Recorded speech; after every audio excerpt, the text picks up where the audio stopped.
Okay, we had some technical difficulties. We seem to be back on the air.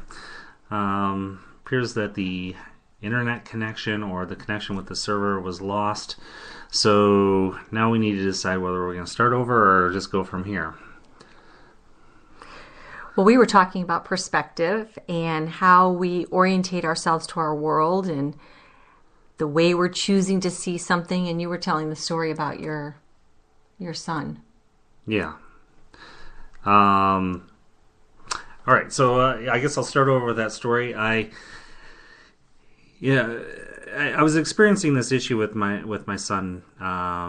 He was failing in school. He was doing very poor, his grades were very poor in school. And the thing is, he's a very bright child. He knows how to modify Xboxes and do all of this technical stuff that is really amazing. So I knew he wasn't the kind of kid that should be failing, and that was a big issue. And we had a lot of fights and like tears and things that we had to I had to confront him on, and we had family meetings about it, and it just it didn't go well, and it was really a big issue with him at that time. And then he had been having some health stuff and some things going on with his back, and we took him regularly to see a specialist, and this specialist said that he was going to have a major back operation where they were going to have to put steel rods all the way up and down his spine. And that was just a really a huge blow. I mean, they were going to have to fuse every vertebrae, and after getting that news, I could give a damn about his schoolwork, about his grades. They suddenly became unimportant. The perspective had changed, and it was all about just making sure he's well. Yeah, the perspective is such an interesting thing because it's how we process our world. It's how we choose to see our world around us. And in that perspective, I know, Jack, there's also that it put it into like a proper place, with hearing that with your son. But then you also had another perspective to not accept that information right at face value for that. Yeah, well, the first thing I wanted was a second opinion. And, the thing is that it's amazing how many people just take that first opinion, which I found out later. I have a friend that's in medical billing and stuff, and he knows a lot about this, and he's surprised me at how few people actually go for that second opinion. But my first reaction was, yeah, let's get another opinion. And we went to see three other specialists, and each one of those specialists said that there was no need for this operation. It was way overkill. Yeah, you go back to how this was one of the best defining decisions that you made with raising your son, was getting a second opinion on that prospective surgery that was being recommended for him. And think about it, his whole life would be different if you did not have the ability to expand beyond that perspective than what the news that was delivered from that original doctor. Yeah, I mean, it's a great plus to look for different perspectives, and not always take the first answer as truth. It's only because people are only speaking from their perception of the truth, and not from what the truth really is. There's the you've probably heard this before. I mean, there's the way you see things, there's the way that others see the situation, and then there's the way the situation really is. So there are three different things. So it's just there's this place of it's how we process. It's how do we practice this way of negotiating through life. And some people will just take this for truth because they heard it once, and it's it goes back to what we were talking about before we got cut off and had the technical difficulty. Was we were talking about a ballot here that was here in California, and it was about food labeling. And the food manufacturers did not want to get this passed. They did not want to disclose all this information. So they put out a ton of advertisements, and the advertisements were all like, "Oh, Proposition 37, it's just bad." Yeah, that And, so the but no evidence. They never gave like us evidence to support that. They just said their whole campaign was, "Oh, it's just wrong. It's just bad." And because they said it enough, people just accepted that, and they went and they voted against it. yeah, and that's what $48 million can do. You can cram that down your throat, too. Yeah, just in California, Yeah, to spend $48 million on that ad. on that proposition to destroy it. Yeah, and so it was put on originally just by a grassroots effort, and they only had 9 million to work with, which was by people saying we should know what's in our foods, whether they've been genetically modified or not. So, there's ways of looking at things. There's different perspectives. There's this glass half full, glass half empty type of thing. Or can you remember back to, Anne, when you were a teenager and your dad told you couldn't go out that night, and how devastating that seemed? For me, if I couldn't go out on a Friday night, and my friends were out, I mean, that was just such a huge thing, like... Oh, yeah. I had a couple of those. It's interesting because the perspective that my dad had, I thought was so absurd. And today, it's had which we all know this when we grow up, all of a sudden, when we have a different perspective, it totally makes sense to us.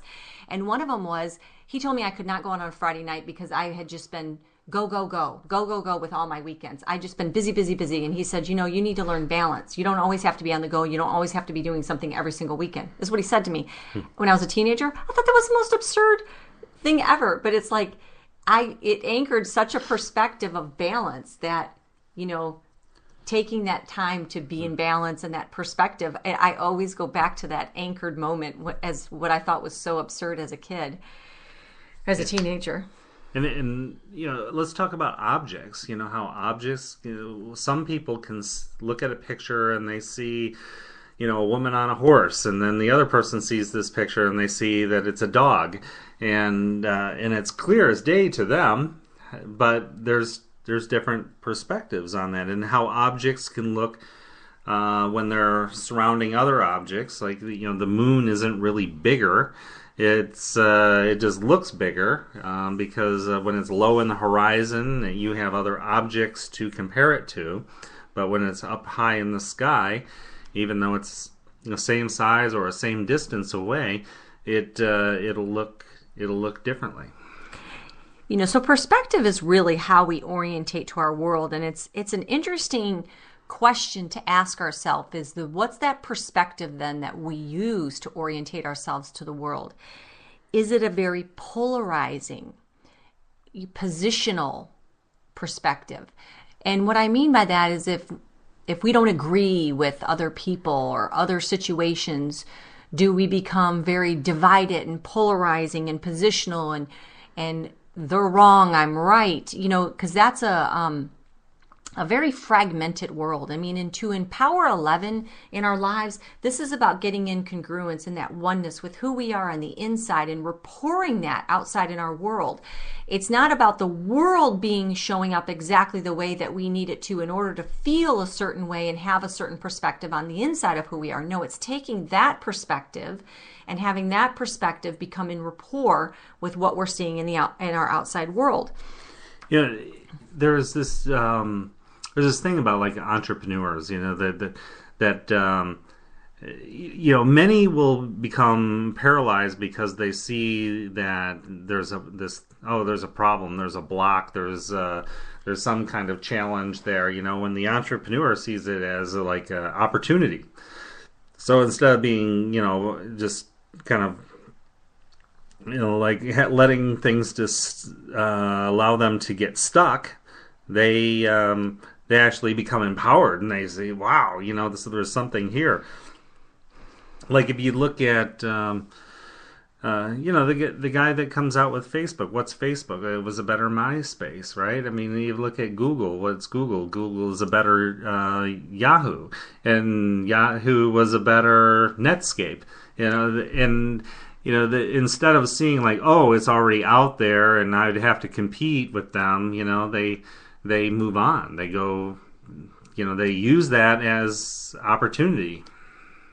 It's interesting when we use our perspective. Are we using it then, like when you're talking about these entrepreneurs or these business advancements or these technology advancements, are we using that perspective, whether we see certain limitations or we see certain problems, are we using that perspective to pull solutions to us, to get in rapport with more of an expanded version of what we can contribute of ourselves and our world around us? Or are we in this, very polarizing, positional, fighting, pushing and pulling kind of reality where we're pointing the finger and things on the outside need to change and in order for it to be okay here in my world? And that's a lot of wasted energy that could be used in ways to pull a more expanded version of what we want in our lives to happen and to be and to create from. There is a choice in how we see things. That's we have this. There is an opportunity there to. It doesn't always just have to be. What is, and this is it, and there's no changing it, or there's no looking at it any different way. I mean, the world is not black and white. It has a vastness of array of colors, and we need to open our eyes up to see all of it. And when we do that, then we are really allowing this richness of this gift of life, in. Well, that's because I think life is alive, and because life is alive, it has all this possibility inherent in it to be moving and calibrating. I mean, I really believe that there's this place where there is this divine purpose and cosmic order and this trust in God's laws and flow and how things are meant to be. I mean, if you just even watch how, water works and navigates here, and we're comprised of that, which is so inherent to the way God works. Is water doesn't work in such a fighting way. It works in the path of least resistance. It flows, and if we can get into this perspective where life is alive and it's going to move with this trusting ease and flow, and it's not going to be stagnated, which is what becoming fixated on a certain perspective causes stagnation. And when we look at water, when it becomes stagnated, it's when it becomes toxic.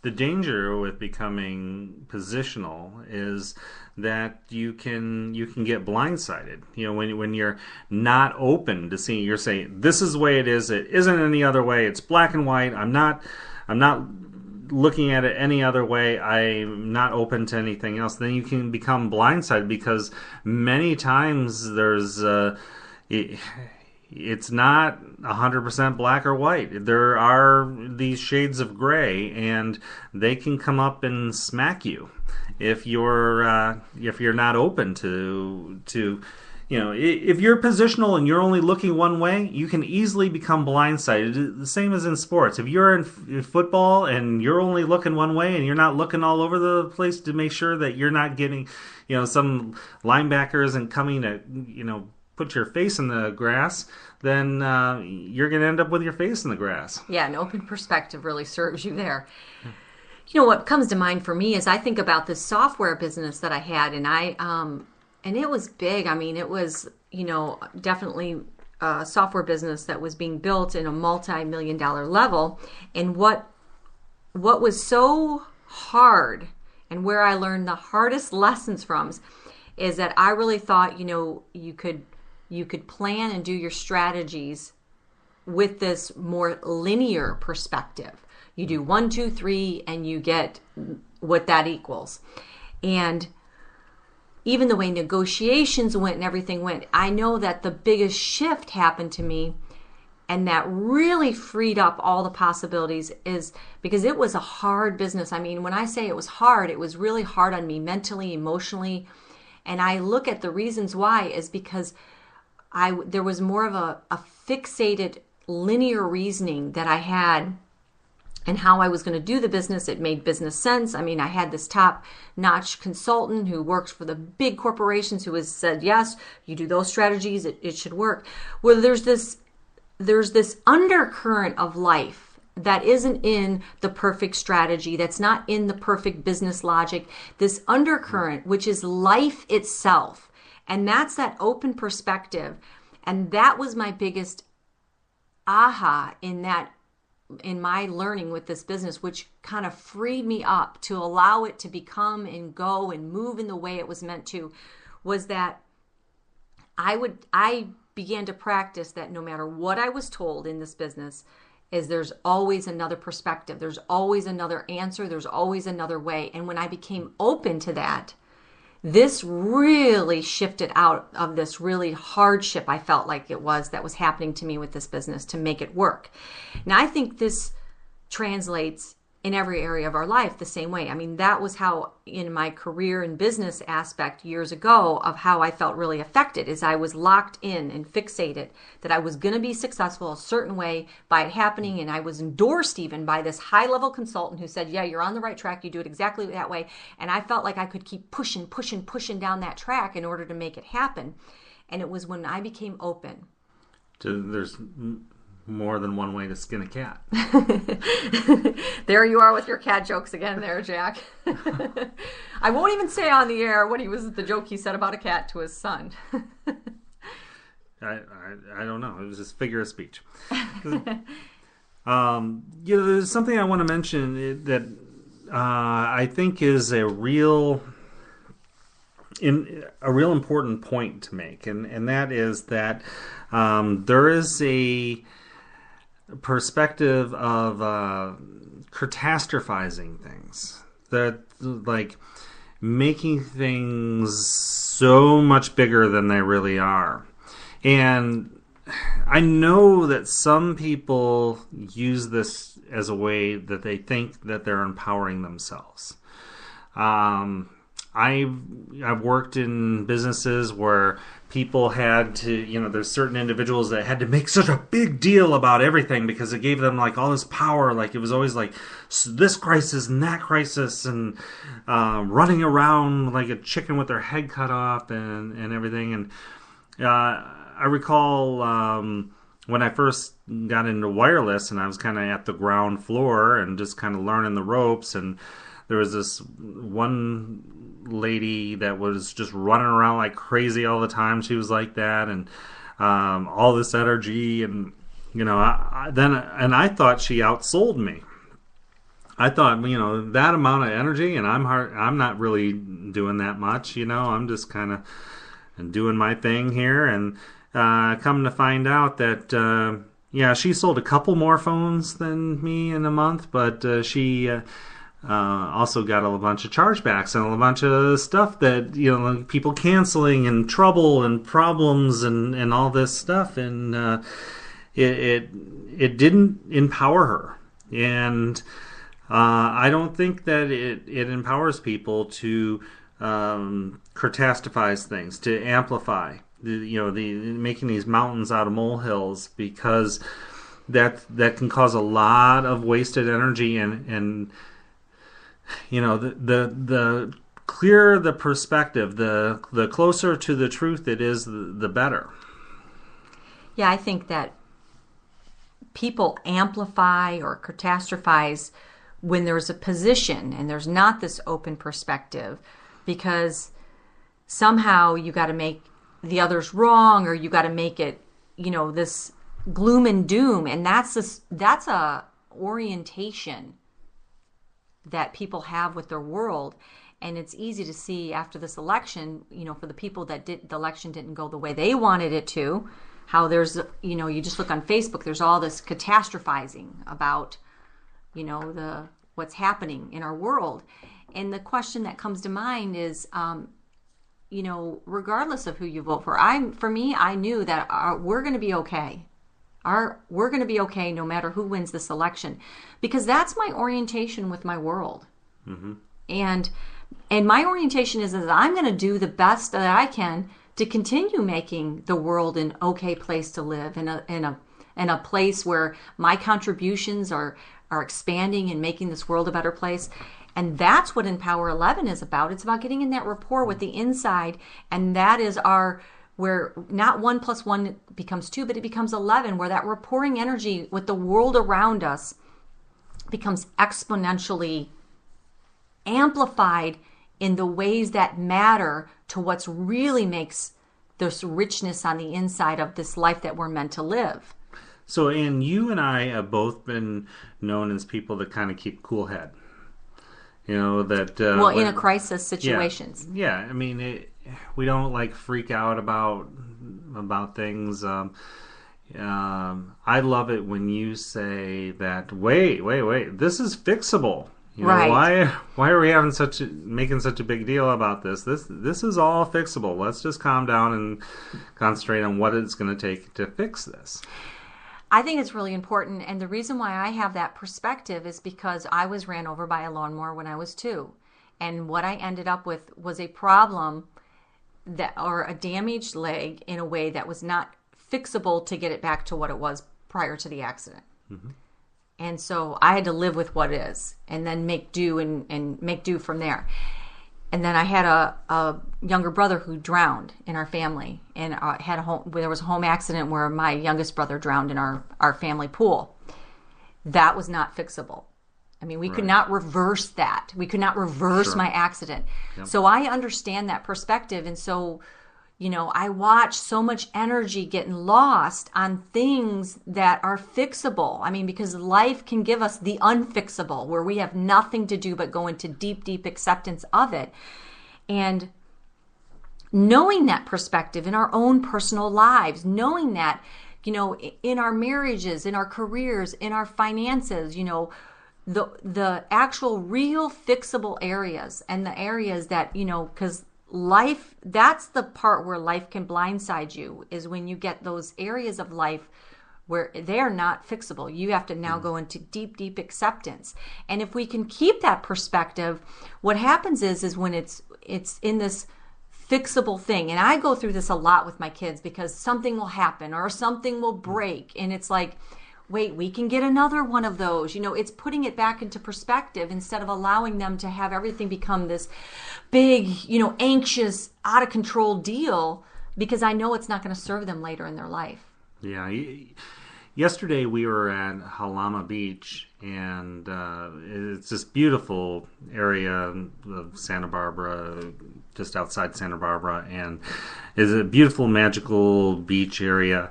Surfers come from all over to go there because of the magic of it.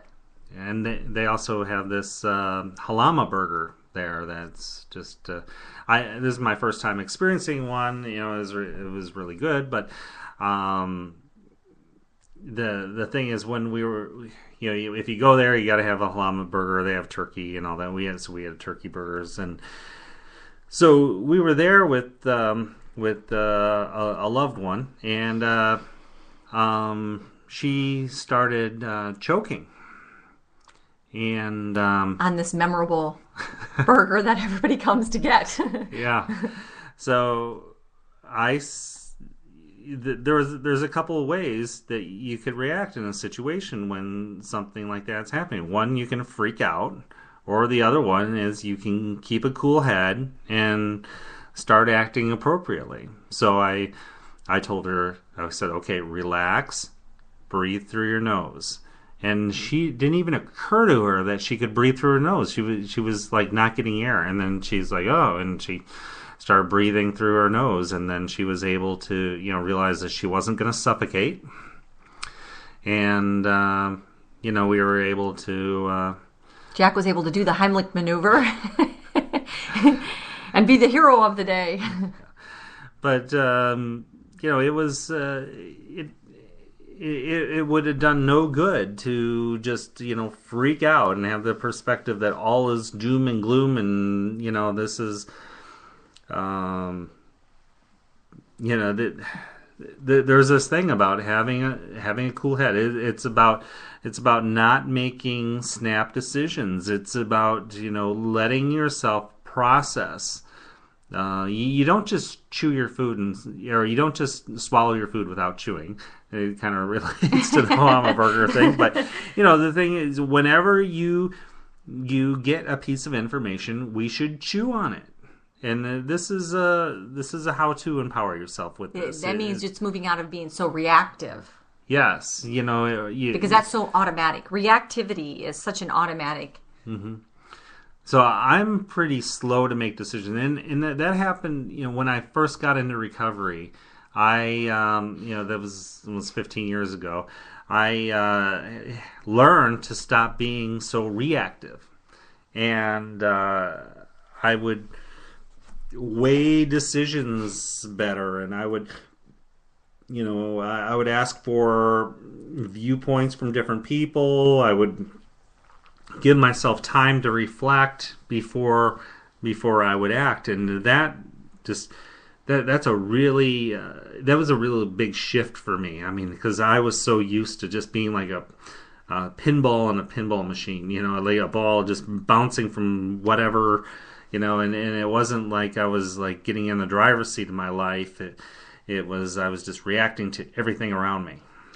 I want to just talk a little bit about that fixable idea again of getting into this place about it's another thing that really became profound to me is how back to this catastrophizing and dramatizing and making things bigger than what they are is taking life too serious. I mean, just taking situations too serious, like getting too serious. And it's like, I remember I was at this family event and there was this perspective that was getting heated and it was causing a lot of pain with everybody. And I'm like, wait a minute, this is not serious, because people were getting really serious about something that was not something that called for that level of energy. But I think a lot of people spend a lot of portions of their life getting really serious about things that are not serious. And so, that became like after that event and just seeing like everybody started to calm down, and it was like that became like a mantra for a while. Like I would start saying to people, wait a minute, this is not serious. I'd even say this to my kids over things they would think was like the end of the world and was the most serious thing ever, is I would say, this is not serious.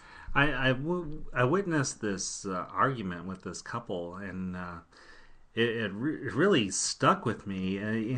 So we're at this party, and everybody's like all this, happiness and joy kind of thing, and everybody's like, grooving to the music and whatever, and having great conversation, and just, it was the beginning of the party. Everybody was just getting to know each other and stuff, and this woman looks at her man and says, "You don't look like you're having a very good time."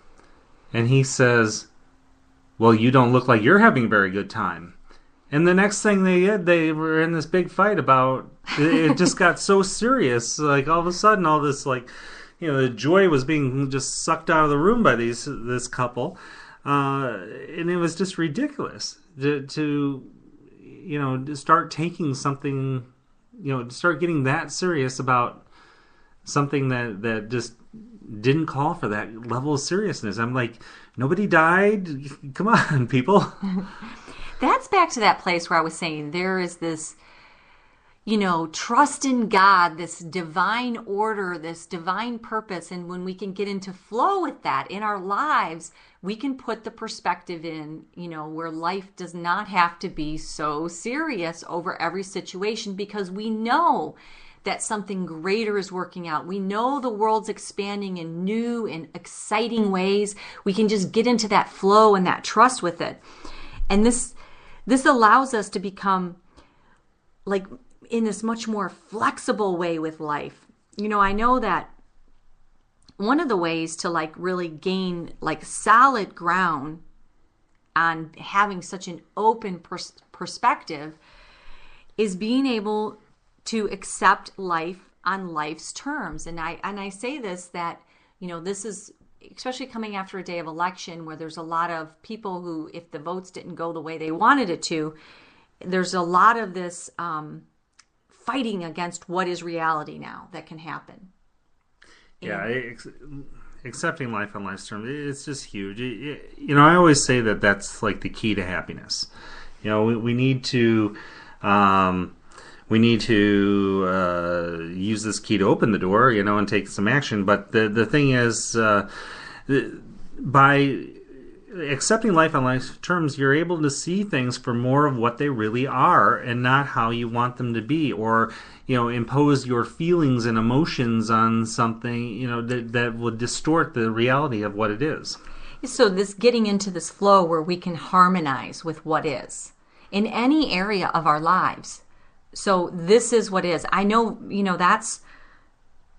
that it actually empowers us to make the changes we want. I know that was a big turning point for me in my marriage of 18 years, is when I began to accept it for what it was, instead of trying to change that reality to be different than what it was, instead of expending all this energy to counteract what is. I began to get into this embodying the truth of this is what it is.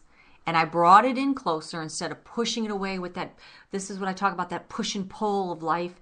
I brought it in closer. And then I began to harmonize with what it is.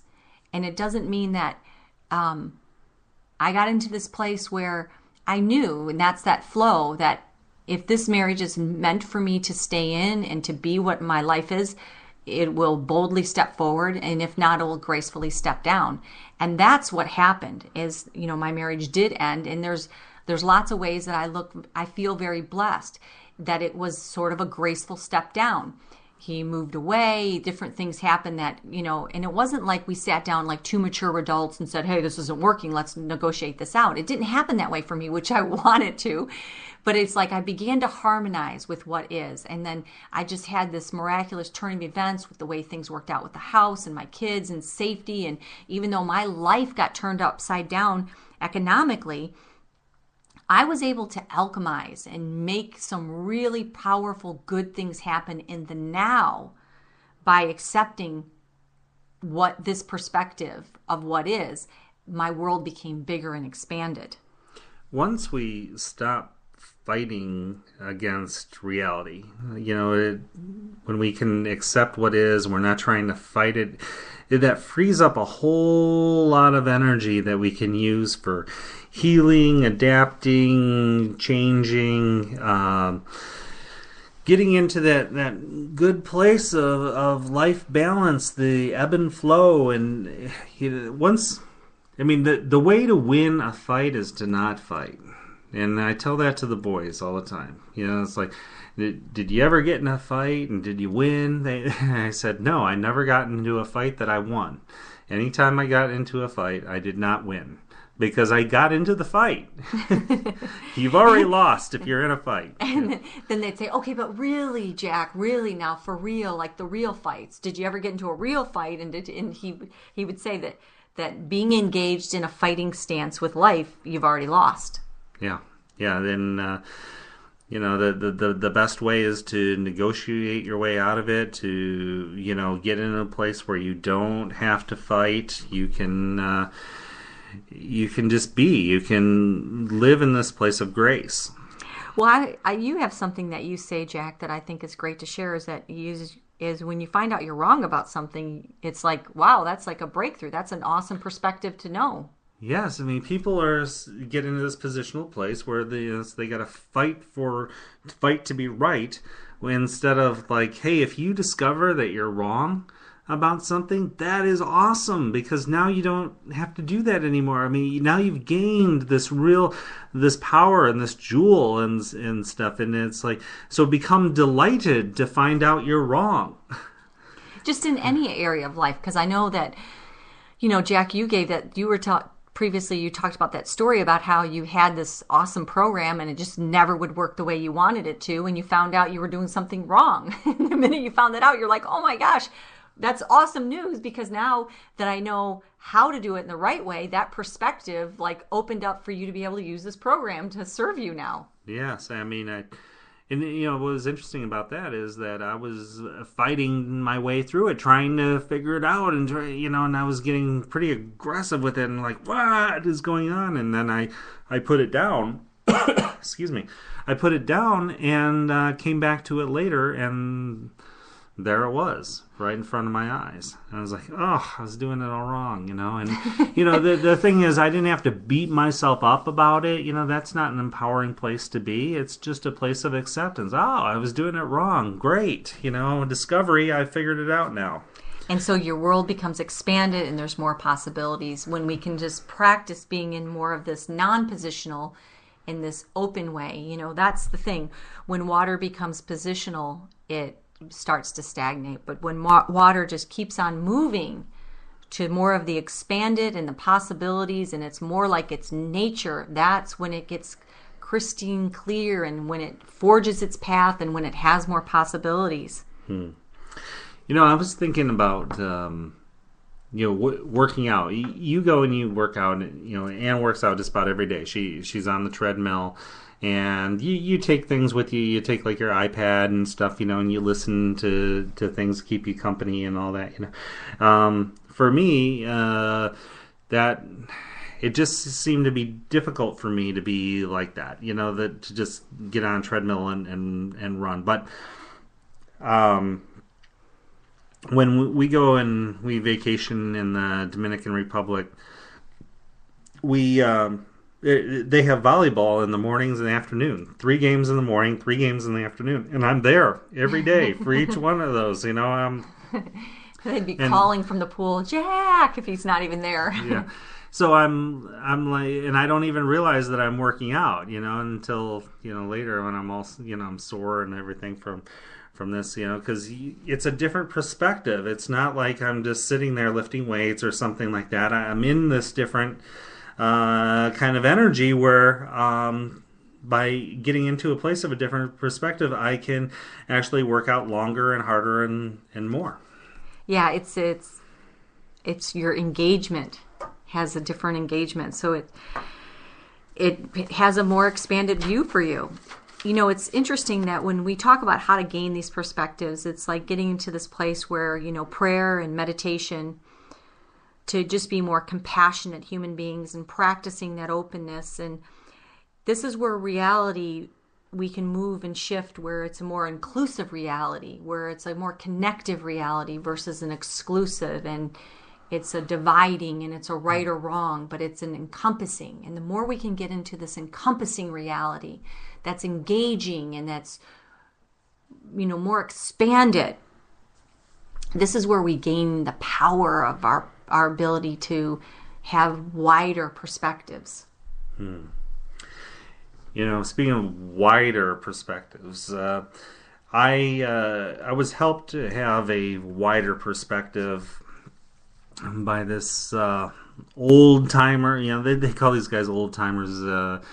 And actually, I think even some of them have started to call me an old timer, which I don't know how I feel exactly about that. But in the recovery program, there was this gentleman who had a lot of years of recovery, and I came into the meeting and I felt like the weight of the world was just so big.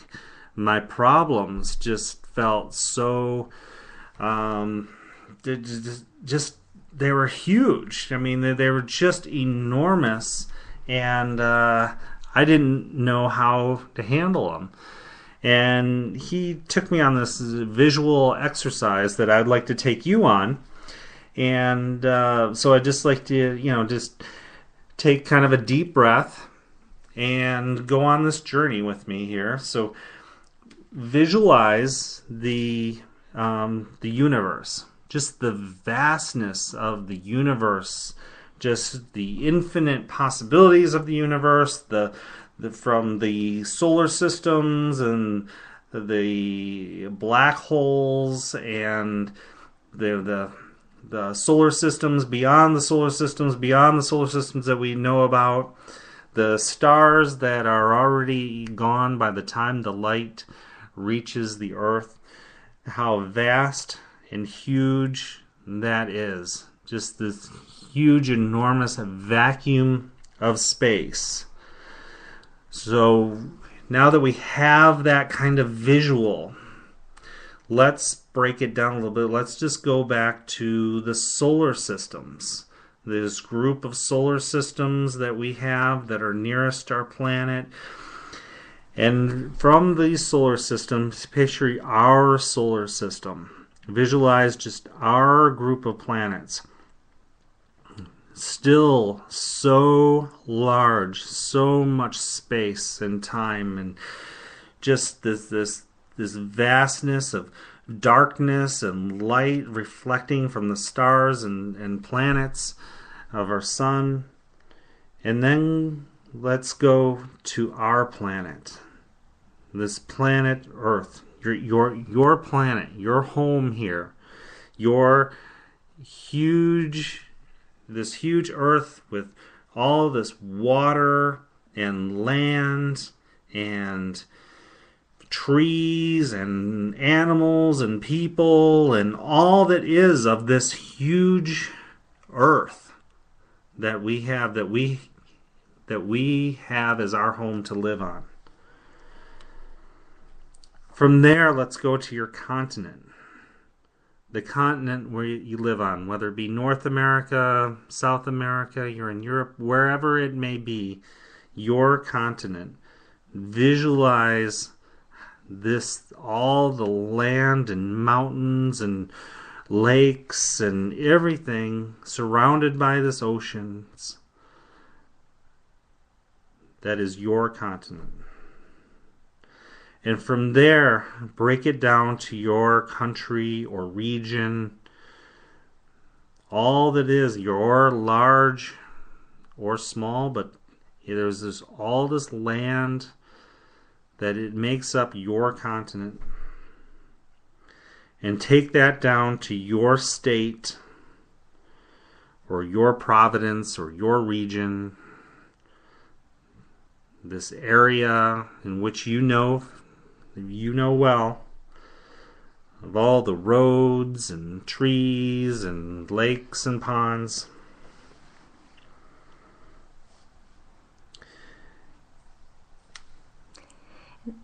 Then take it to your city. Take it to your town. Take it to your neighborhood, this place that you call home, your community. And then go to your home, the home in which you live, where you see all the other homes around you, but you know which one is your home, the place in which you live. And then go to you, this dot on the planet, in this big solar system of this big universe, and ask yourself, how big can my problems really be? These concerns that seem so large, how large are they really? And that is the perspective that helped me to realize that my problems, my concerns, were so small.